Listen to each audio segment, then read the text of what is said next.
चलिए आज टेंस को पढ़ते हैं। हम जानते हैं पिछली कक्षा में आप पढ़ चुके हैं कि टेंस 3 होते हैं, present tense, past tense and future tense. तो आज प्रेजेंट टेंस के बारे में पढ़ेंगे कि प्रेजेंट टेंस क्या होता है। प्रेजेंट टेंस को हम लोग वर्तमान काल कहते हैं, वर्तमान काल जो भी समय चल रहा है। तो प्रेजेंट टेंस 4 होते हैं, simple present, present continuous, present perfect और present perfect continuous. Simple present को हम लोग प्रेजेंट इंडेफिनिट भी कहते हैं। सिंपल प्रेजेंट को हम क्या बोलते हैं? Present indefinite. अब सिंपल प्रेजेंट को पहचानेंगे कैसे? अगर उसका हिंदी है तो हिंदी को पहचानेंगे कैसे कि हिंदी में जो दिया हुआ है तो उसका एक तरीका होता है, उस तरीका को हम आपको लिखवा देते हैं, आप समझ लीजिएगा। सिंपल प्रेजेंट यानी जिस किसी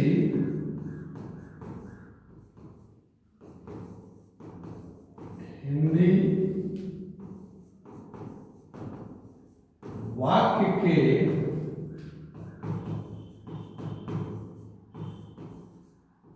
क्रिया के अंत में, जिस किसी हिंदी वाक्य के क्रिया के अंत में ता है, ते है, ती है, ते हो इत्यादि है, तो उसे हम सिंपल प्रेजेंट टेंस कहते हैं। यानी नियम कहता है कि जिस किसी हिंदी वाक्य की क्रिया के अंत में, यह हमेशा ध्यान देना है कि टेंस हमको समझना है कि वह टेंस क्रिया को प्रभावित करती है। पिछले क्लास में आपको हम वर्ब बताए थे कि वर्ब में 2 होते हैं, मेन और हेल्पिंग। तो ये मेन वर्ब को प्रभावित करती है। तो जिस किसी हिंदी वाक्य के क्रिया के अंत में ता है, ते है, ती है, ते हो, ता हूं इत्यादि आवे तो उसे हम लोग सिंपल प्रेजेंट टेंस कहते हैं। जैसे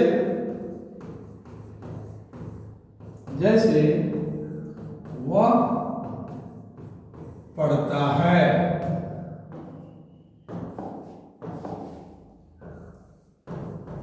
मैं खाता हूं, तुम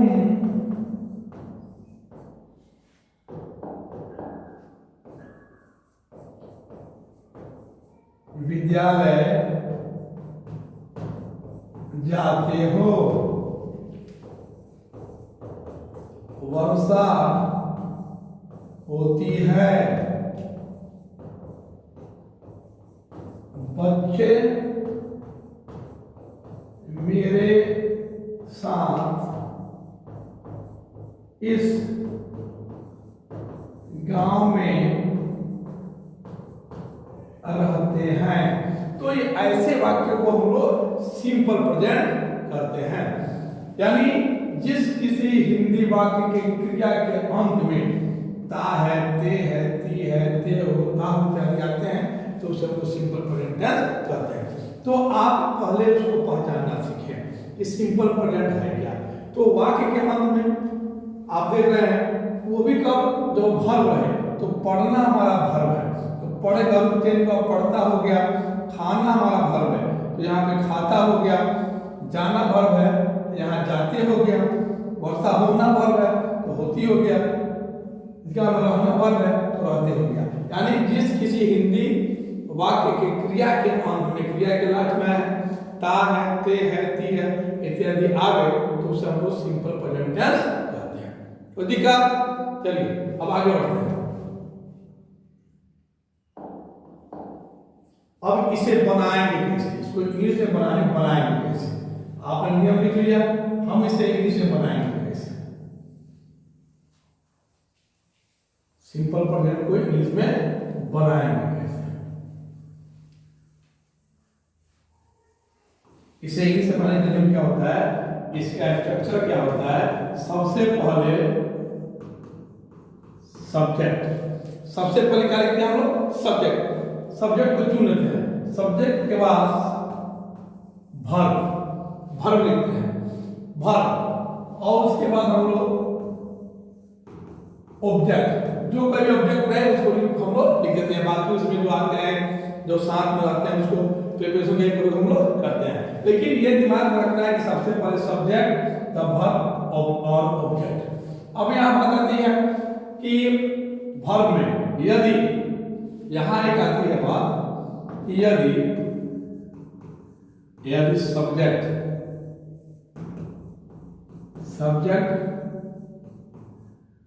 अगर थर्ड पर्सन, वो भी सिंगुलर में,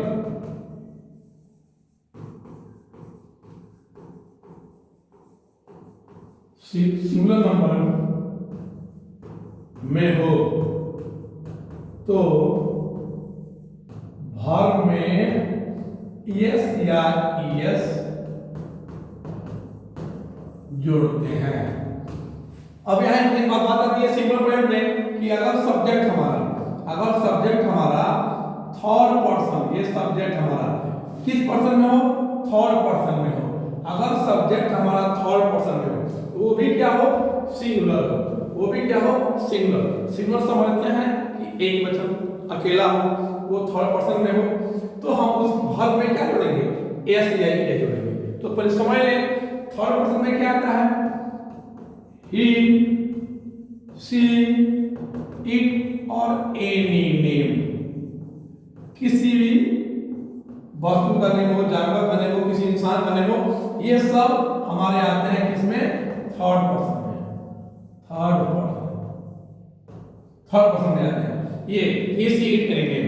अगर ये कहीं आ जाए तो वर्ब में हम लोग एस और ये जोड़ते हैं, और वो भी वर्ब में एस और एस कहाँ जोड़ेंगे, हम जानते हैं कि प्लूरल बनाने के लिए हम लोग एस और एस का प्रयोग करते हैं। तो यहाँ वर्ब को सिंगुलर बनाने के लिए हम लोग क्या करते हैं, एस और एस का प्रयोग करते हैं। तो बाकी तो हम नियम में जानते हैं कि किसी भी नाउन के अंत अगर ओ रहता है तो हम लोग उसमें ईएस जोड़ते हैं, ओ रहता है। तो यहाँ पे अगर गो है तो इसको बनाएंगे सिंगुलर, तो ईएस जोड़ेंगे, गो लिख देंगे, बाकी के साथ हम लोग एस का ही प्रयोग करते हैं। अब आगे देखिए, जैसे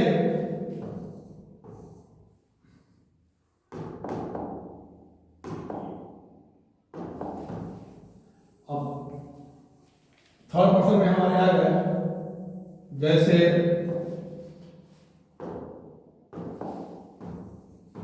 वह जाता है, तो वह हमारा क्या है, वह हमारा थर्ड पर्सन में आ गया, किसमें आ गया, थर्ड पर्सन। अब नियम कह रहा है कि थर्ड पर्सन के साथ हम लोग एस और एस का प्रयोग करते हैं। तो इस वाक्य में हम देखेंगे कि सब्जेक्ट कौन है, यानी ये इस वाक्य में वह जाता है, जाने का काम कौन करता है, वह, तो हमारा इस वाक्य का सब्जेक्ट क्या होगा, ही होगा, यानी ही। और नियम कहता है कि सब्जेक्ट के तुरंत बाद आप वर्ब लिख दीजिए। तो जाना, यानी जाना का रूप से जो जाता हुआ है, तो जाना हमारा मेन होगा, तो जाना का होता है गो, ही गो। लेकिन नियम कह रहा है कि यदि सब्जेक्ट थर्ड पर्सन और उनमें सिंगुलर नंबर में हो, तो ही तो हमारा थर्ड पर्सन में है और सिंगुलर है, अकेला है, प्लूरल नहीं है, तो हम यहाँ इसमें ही गो लिखेंगे, वह जाता है, समझ में आ गया। राम खाता है, राम खाता है, तो राम हमारा क्या हुआ, नाम, इस वाक्य का सब्जेक्ट हुआ। और नाम हम जानते हैं कि नाम को हम थर्ड पर्सन करते हैं, नाम अकेले है, सिंगुलर नंबर में है, तो यहाँ लिखेंगे राम खाना का इट, और नाम है थर्ड पर्सन सिंगुलर नंबर में है, तो सिंगुलर के साथ हम लोग एस का प्रयोग करते हैं, तो राम इट्स, राम खाता है, कोई दिक्कत। अब आइए आगे कुछ और बड़ा प्रश्न हम इसको बनाते हैं, बड़ा बनाते हैं, नियम को हम मिटा दे रहे हैं। स्ट्रक्चर आपके सामने है, बहुत ध्यान देने वाली बात है कि स्ट्रक्चर को हम लोग ढंग से समझते हैं। जैसे मैं विद्यालय जाता हूं, तो यहां सब्जेक्ट कौन हुआ, सब्जेक्ट मैं, मैं के क्या होगा आई, सब्जेक्ट के तुरंत बाद क्या लिखेंगे वर्ब, तो जाना क्या हुआ गो, जाना क्या हुआ यहाँ गो। अब मैं हमारा थर्ड पर्सन तो है नहीं, तो फर्स्ट पर्सन है, तो हम नियम के हिसाब से केवल थर्ड पर्सन के सिंगुलर के साथ ही एस और एस का प्रयोग करेंगे, बाकी के साथ नहीं करेंगे। आई गो कहाँ जाता हूँ, तो विद्यालय, आई गो टू, किसी भी गंतव्य स्थान तक जाने के लिए हम वहां पे का इस्तेमाल करते हैं। आई गो टू स्कूल, मैं विद्यालय जाता हूं। तुम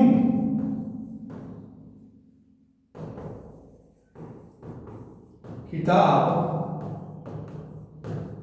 पढ़ते हो। अब यहां देखेंगे यू, यू हमारा सब्जेक्ट हो गया, सेकंड पर्सन यू, यू के बाद वर्ब क्या है पढ़ना, पढ़ना का क्या रीड, यू रीड, तुम किताब को रीड अ बुक। यहाँ पे हमने एस और एस का प्रयोग नहीं किया, क्योंकि नियम कहता है कि एस और एस कहाँ लगेंगे, दो लगेंगे थर्ड पर्सन सिंगुलर के साथ। तो तुम किताब पढ़ते हो, यू रीड अ बुक, कोई दिक्कत। अब आइए आगे बढ़ते हैं और हम लोग जाने का प्रयास करते हैं। मैं चाहूंगा कि सिंपल प्रोजेक्ट आपका आज कॉन्सेप्ट क्लियर हो जाए। अब यहां हम लिख रहे हैं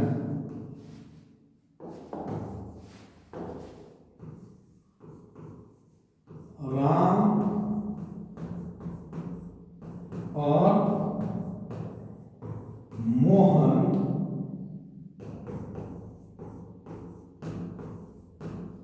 किताब पढ़ते हैं। अब यहां देखिए इस वाक्य का सब्जेक्ट कौन हुआ, राम और मोहन, और वर्ब क्या हुआ पढ़ना। अब पढ़ते क्या है किताब, ऑब्जेक्ट। तो यहां हम इसको बनाएंगे translation, Ram and Mohan, verb plus बाद क्या लिखेगा वर्ब, रीड ये लगा सकते हैं आप लोग, बिगिनर है हम लोग। तो Ram and Mohan read book, एक किताब पढ़ेंगे तो एक लगाइए, नहीं पढ़ेंगे तो अब Ram and Mohan read book. अब यहां देखिए हमने ये क्यों नहीं लगाया, राम हमारा क्या हुआ नाम है और मोहन भी नाम है, दोनों थर्ड पर्सन में है, लेकिन नियम कहता है कि नहीं, थर्ड के